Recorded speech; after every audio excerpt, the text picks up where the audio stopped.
Good day and welcome back to my channel. And today I'm going to be reviewing this quadcopter. It is listed as the Tianqu XS809W foldable RC quadcopter. And well, we received it from Gearbest and let's do a review.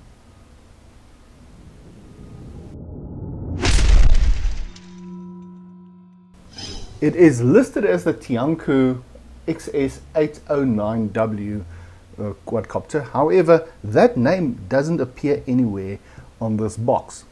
It is listed here on the box. It has the branding Visuo and celluloid. So it is a pretty neat box. It did take some dings coming over. Now I'm not only going to be doing an unboxing, I'm also going to do full flight test, etc. later in the video. On the back, this one has been marked. It is the XS809H-W-HD.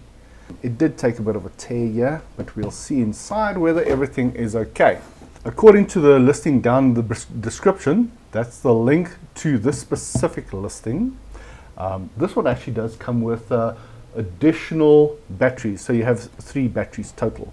So let's go ahead, open it up and see what we get in the box. Okay, it is some nice protective packaging, and there we have our actual quadcopter. Now let's just turn it this way because the branding and the name, there you can see Visuo again. Right, we take that out, pop that to the side.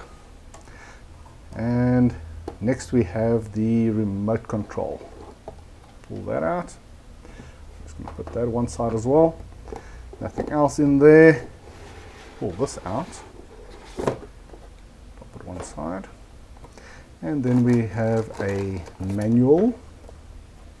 Right, so it seems that tear in the bottom of the box didn't actually damage anything. And we have a packet of goodies, and the rest of the box is empty. First, just dump it all out, and we can sort through it. 2 additional batteries. Let's just stop these one side. 2 additional batteries, and the batteries are listed as 900 milliamp, 3.7 volt, which means that these are single cell batteries. These are proprietary batteries, and unfortunately if you do need additional batteries, you will need to order these specific ones.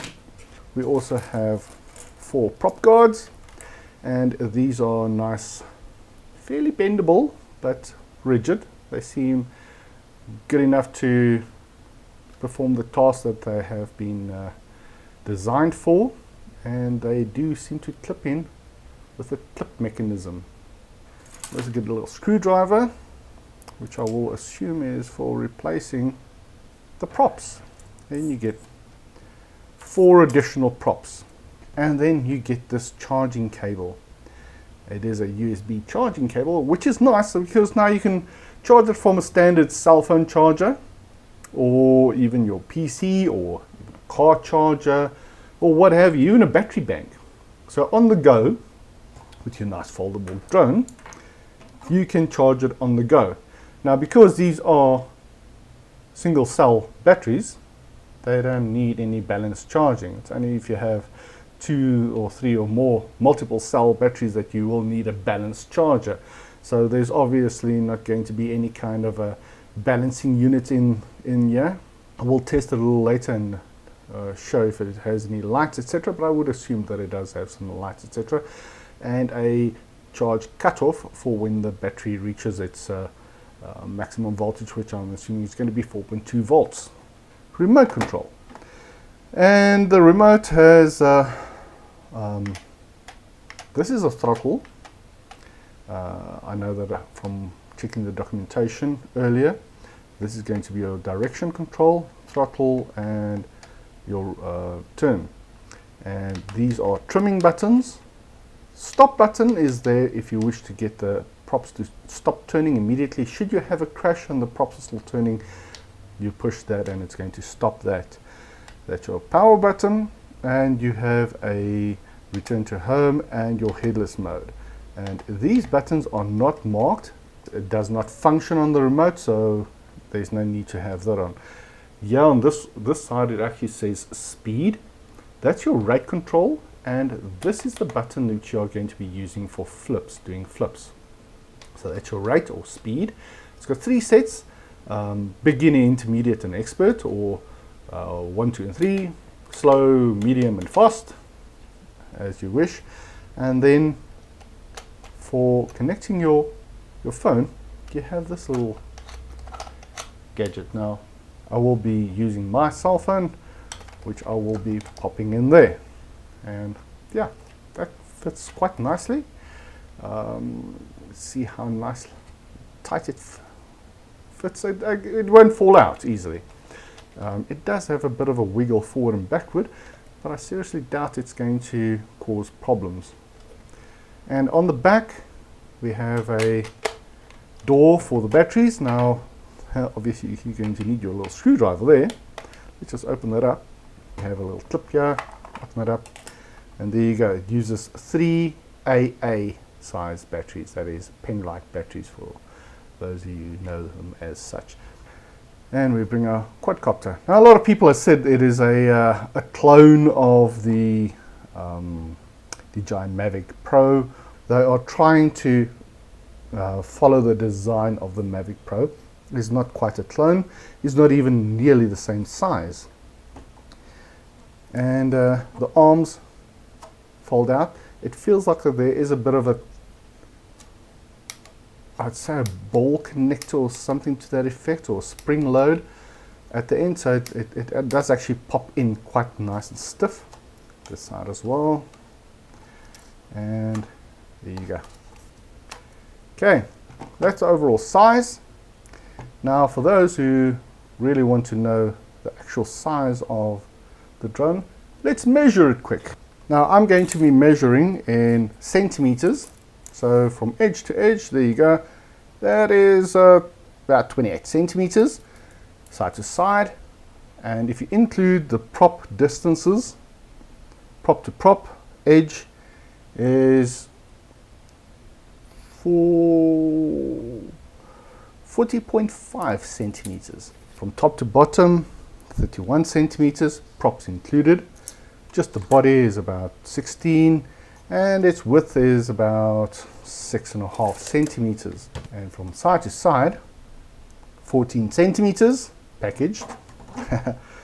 And top to bottom, you're looking at 19 centimeters. The total height, and the total height is about 6 centimeters. 6 centimeters, taking the top of the props, etc., up to the bottom of the feet. Now these are brushed motors on the inside. I don't know if you can see that. I'll show you a close-up of that. Brushed motors, and working with a gearing mechanism on the inside there. We have lights at the bottom. We don't know if we'll see if we can see that in the daylight.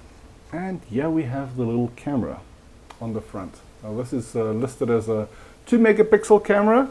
I believe it is 720, so it's HD. It has a little protector which you should take off. Now that you should take off before flight. I'm not going to take it off right now. You can tilt this up and down, but I prefer to keep it tilted a little bit down. I don't know if you can see from there. It's about a 30 to 35 degree angle that it points down. And there are 2 which seems to be red LEDs on the front as well. On the back, nothing significant other than the battery bay. There's a little clip. Oh, okay, so you push down on that and the battery pulls out. So there we have it. It's our total of 3 batteries. And this battery is, right, it's the same as the others. Okay, and pop the battery back in. Now, just a little note on the batteries, which I didn't see. On the side of each of these batteries, that's where you have your connector port for your charger. It's just like a normal cell phone charger, USB micro connector, and that's where it would connect. Now, if you have multiple chargers, I assume you can use other battery chargers, etc., but it may not have that cutoff. So it is advisable to keep to this original cable. Further on at the bottom, we have a switch here, and that is an on-off switch. It's currently set to off, and let's see if it has enough power. Oh, it actually does have enough power. So now we can see we have green lights, LEDs at the front, and red LEDs at the back. At the back here, we have the port for your SD card. Now you pop your SD card in there so that it can record to the quadcopter itself rather than recording to your cell phone. Now you wouldn't want to record to your cell phone or mobile phone because the quality to that is quite low. So that's what we have in the box. Let's put in batteries and a controller, and we charge up all our batteries, and we go do a flight test and see how this little quadcopter flies. Right, we are ready for the flight test, and here I have an anemometer which measures the wind speed, and we have a bit of a breeze coming from that side, measuring around 13 kilometers per hour with 16 kilometer hour gusts. And I've got the drone back there. I'm just going to put this down. Now the headgear is obviously so that I can record and show you guys what I'm recording during the flight, because I doubt this camera is going to catch everything in the direction I'm filming or looking while I'm flying. Now the first thing I want to do is get it into the air using the method everyone probably will be using, and that is with a transmitter with a phone attached. And I'm assuming that is the way most people are going to be flying it. Flying it with the phone only gives you limited control, and in wind like this, I'm not going to suggest it. I am going to immediately assume that I'm going to have to put it into a higher rate or speed to gain control and keep control of this drone while it flies, or the quadcopter, because the gusts are fairly strong and quite a bit stronger than I was expecting. But anyway, let's go ahead and get it connected up. Now the first thing we need to do is power on the drone. So let's go ahead. I'm going to start recording on this one. Here we go. Going to my application, click play, and there we go. Now my camera is currently showing downwards a little bit. I don't know if you can see this on the GoPro, but I'm going to start recording, which is that button third from the left. Okay, and that's now recording. So once up and once down to bind, and to take off, this one does not just take off by pushing the throttle. To take off, you actually have to press the takeoff button. So let's get ready and take it off. There we go, and immediately you can see the wind pushing it quite a bit. So I'm going to put it into speed rate 2, just so I can get, oh, I've got it in 3. Okay, so it's on 3, it's a little more comfortable, it's a little easier for me to control. But there you go. I'm actually surprised by how quiet this drone is. It really is quiet. There you can see, coming quite close to us, and that is the noise. It's very quiet for a brushed motor. So let's take it out a bit. Now obviously the camera is not going to be great in this wind. Let's take it up a little bit, and you can see there's quite a bit of wind drift. It has to fight against the wind quite a bit. Okay, so let's take a chance, and ooh, I've got it in speed rating 3. Now bear in mind we do have gusts here of around 16 kilometers per hour, which are fairly strong, and it's holding its own, but it is struggling. I actually have the pitch pushed all the way forward to keep it from drifting away.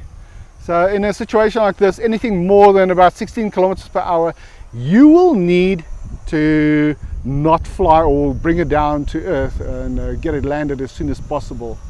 But anyway, let's try a flip and see what that's like. That's the top right button at the back, and push it, and there we go. That's a nice forward flip. And let's try a side flip. Oh, that's nice. So yeah, flips are nice. Okay, so we can handle quite a bit of wind, which is quite surprising for a drone of this class.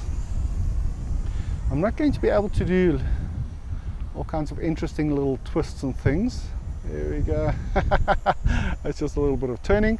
Oh, you can actually see those red LEDs. Let's point towards us. Here we go. Okay, even in the, okay, I'm assuming in normal daylight the LEDs will be a little hard to see, but in this gloomy weather we have, it is a little easier. If you're not an experienced flyer, I would suggest stay away from windy conditions. And this is not very windy. We actually get winds easily of 30-40 kilometers per hour where I stay. So yeah, don't fly this where there's a lot of wind. Now I don't know how balanced these props are, but looking at the video material on my screen, it does seem that we do experience a bit of jello, which is expected for a drone which is a toy grade. Right, now I'm going to bring it a little forward towards our front. I am now going to put it into headless mode, and then we see how, oh, we got quite a bit of a gust fighting the gusts. Put it in headless mode. Oh, and we get carried away. So let's just bring it back. Okay, so immediately what I think I should do, okay, I'm pitching backwards to bring it back to me because it seems the back pitch is quite a bit stronger. Okay, I'm first going to bring it in for a landing because it seems that the headless mode when I took off didn't quite decide that that is forward. Now the easiest way to get that to recognize forward is to do a calibration. Now while it's still recording there and it's still bound, I'm assuming, yes, it's still bound, I'm going to do a calibration so that's both sticks down and outward, and the lights will flash quickly. Okay, there we go. So that does a compass recalibration. So now it knows that way that it's facing is going to be its front. So let's take it off again and see if we can get headless mode to work this time. Oh, it's really struggling against this wind. This drone is not made for wind this strong. Oh, the wind really just carries it away.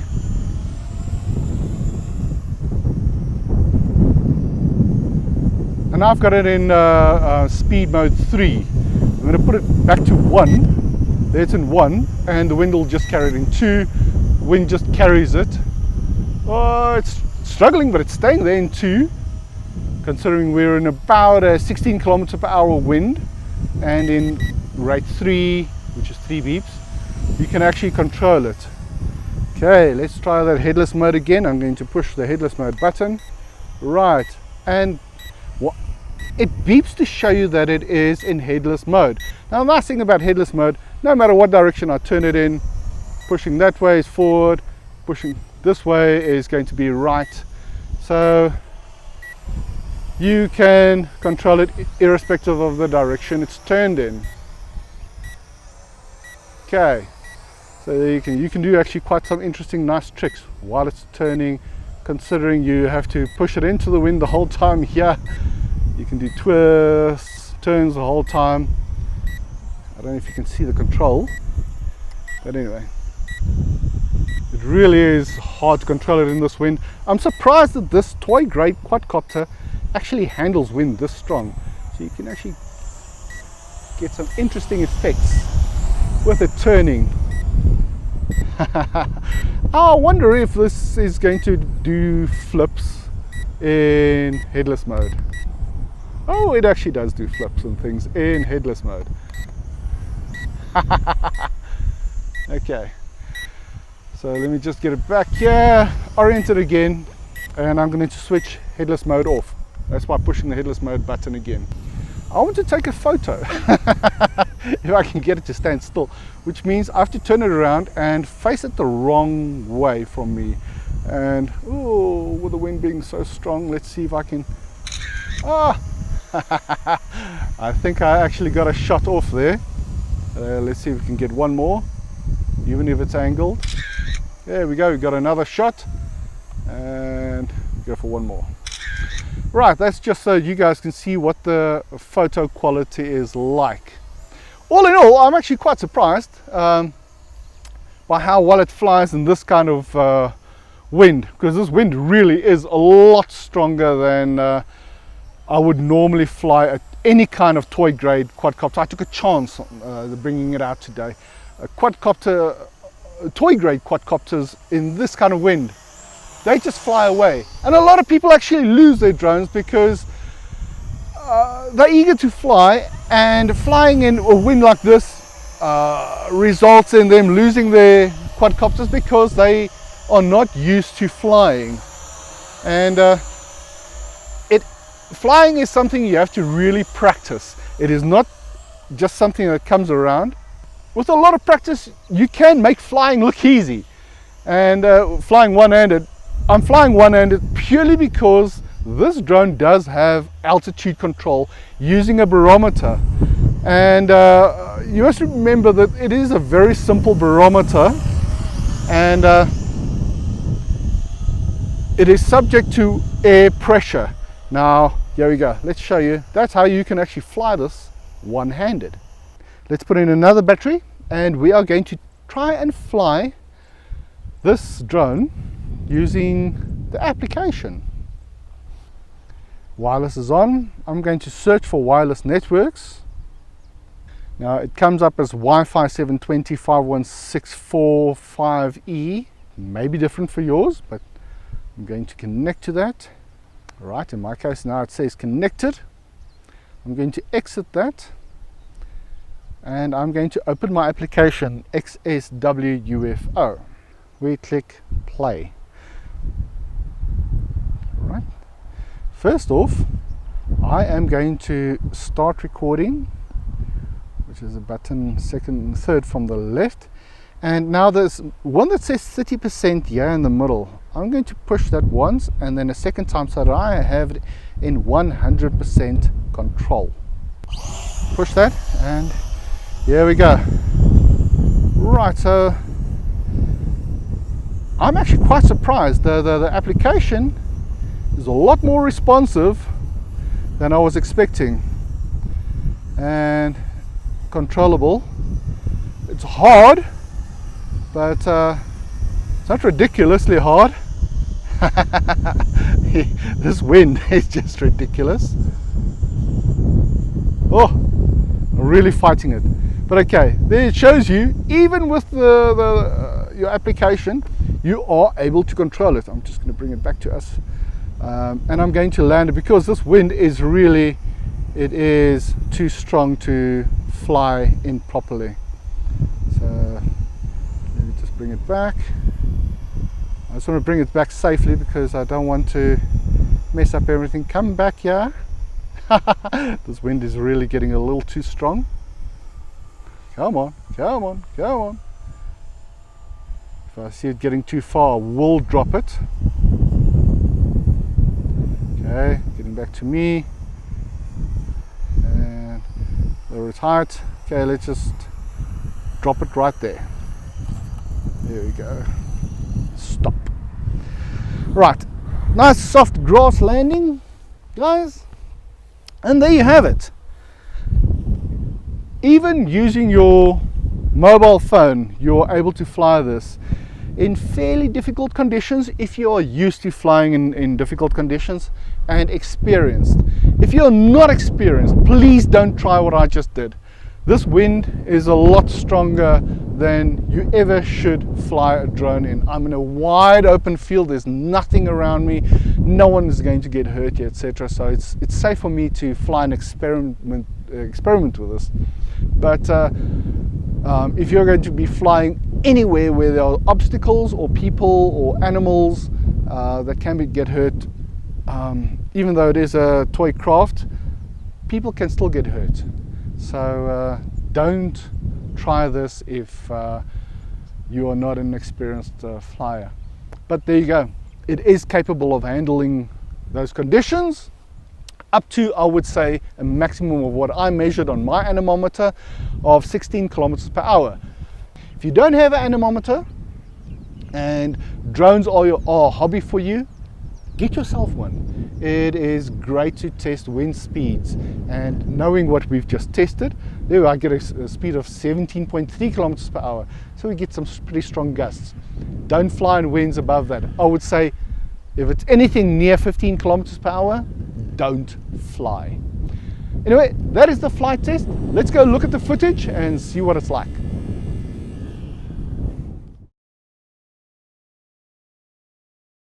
Now, before every flight, and I would recommend you do this before every flight, because you want the drone to know exactly what direction is going to be its forward-facing direction, and doing this calibration will assist with it. However, it should determine that from its takeoff, but to be on the safe side, do this with every flight. Switch your drone on, put it on a flat surface. The lights will start blinking, green ones at the front, red ones at the back, and then we start the remote control, lights will start blinking fast, then you arm it, one up, one down, and the lights will stay on. To do the calibration, you take the remote control buttons both down and out. It'll quickly flash and then it'll stop. Now it's calibrated, now it knows that way is front and it knows its directions. Now while you are in flight and you find your drone drifting that way, you will use this button to bring it back so that it stops drifting. However, bear in mind, if there is wind, this does not count. This is in a windless condition. If you find it drifting forward or backward, you will use the up and down in the opposite direction to calibrate it until you get it to stand fairly still, because it does have a basic barometer which knows its height. However, bear in mind, when there is air movement and air pressure changes, it may lift or come down. So always keep your eye on your control there. And that's basically that.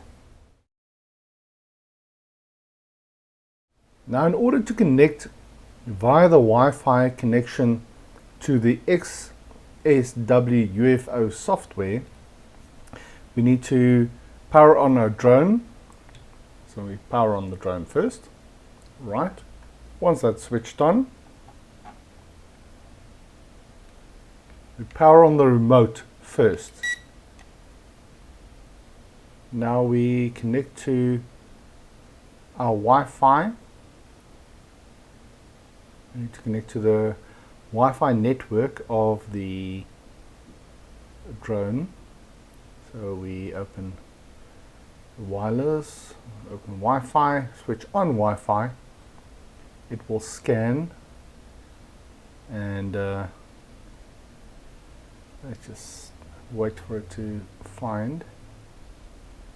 And here is the connection we are looking for.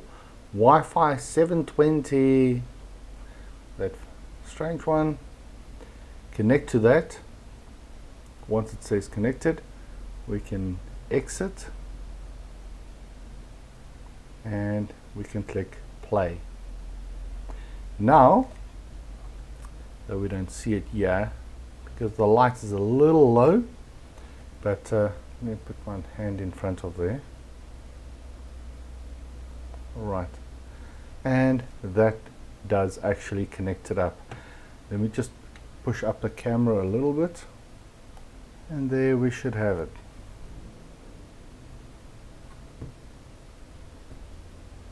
There we go. That's my fingers moving around, and we do have a connection. Okay, there is obviously a bit of a delay, but there we go. Do not attempt to use this drone for FPV flying. The delays are unpredictable. Sometimes they are pretty quick, other times they are quite fast, but in general that is what you get. And there is some latency. Sometimes the latency is very little, other times the latency is quite a bit, but that's how you get into the application. So in summary, what did I think about this drone? The XS809 drone is fantastic in my opinion. For a toy grade drone, it is really a great drone to learn to fly on. It is very stable. Considering that I flew it in very harsh wind, it actually flew very well. It is quiet. That is another pro. It's very quiet. It doesn't make a lot of noise like a lot of your other brushed toy grade quadcopters. Another pro is the fact that it folds up. Now, from the measurements that I showed earlier in the video, it folds up pretty small, so you can pop it into a small piece of luggage and off you go. Another pro is its altitude hold, and that means that you can fly it so much easier. Most new drones come with altitude hold. This one's altitude hold is pretty good, considering that they normally use a very basic type of barometer. Another pro is its flight time. For such a large toy drone, it does fly a reliable 8 minutes. I'm guessing you can probably push it to about 10 minutes. This is a con. I'm going to put this in the con list. There's no warning about the battery. It doesn't beep.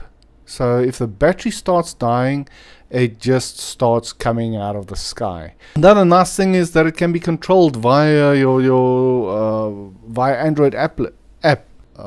There's an app for your iPhone as well, so you can fly it using your smartphone or your tablet or whatever, and you don't necessarily have to have the transmitter with you. I don't know if I should list it as a pro or con, but the camera is better than most toy grade quadcopters I've seen, but I'm not quite sure if the 720p HD video is a true 720. I think it is an upscaled version or upscaled video, so it might not actually be true 720, but it's pretty good. The photos were also not bad, a lot better than I would expect for a toy grade quadcopter. The camera can also be twisted up and down. However, I prefer to keep it a little more down. Turned down is normally where one would have it because you want to see what's going on the ground, and if you twist it up, you are just going to see sky and props in the view, etc. Another pro is the headless mode. Obviously, headless mode will always be a pro in these type of quadcopters. However, if you are going to be using headless mode, before you do a takeoff, you have to do a calibration so that it knows in which direction your front is going to be. The control distance, I got it to around 50 meters reliably. Beyond that, I wouldn't take it beyond 80 meters. It is going to drop out of the sky. I do not trust the transmitter or the FPV beyond that. But for a toy grade quadcopter, that's more than enough. It is always better to learn to fly a visual line of sight. So 50 meters is more than enough. The batteries. Normally these type of toy grade quadcopters have batteries which you can exchange between the whole lot of them. However, this one's proprietary battery means that you can only use these batteries. So if you need more flight time and need more batteries, you have to order more of these specific batteries. Now, I know I listed altitude hold as a pro. However, It would be nice if you could have switched off altitude hold. As you get more experienced, you want to have a lot more control, and the fact that you have this thing in altitude hold means that you can never get it into that full manual control. Other than that, there isn't actually really a lot that I can say which is negative about this drone. It is really a lot better than I was expecting from a toy drone. And for those of you considering buying it, look at the link below, and you will find a direct link to where you can find it. It is really, in my opinion, a very good toy grade quadcopter. Subscribe for more in future, and I'll see you in the next one.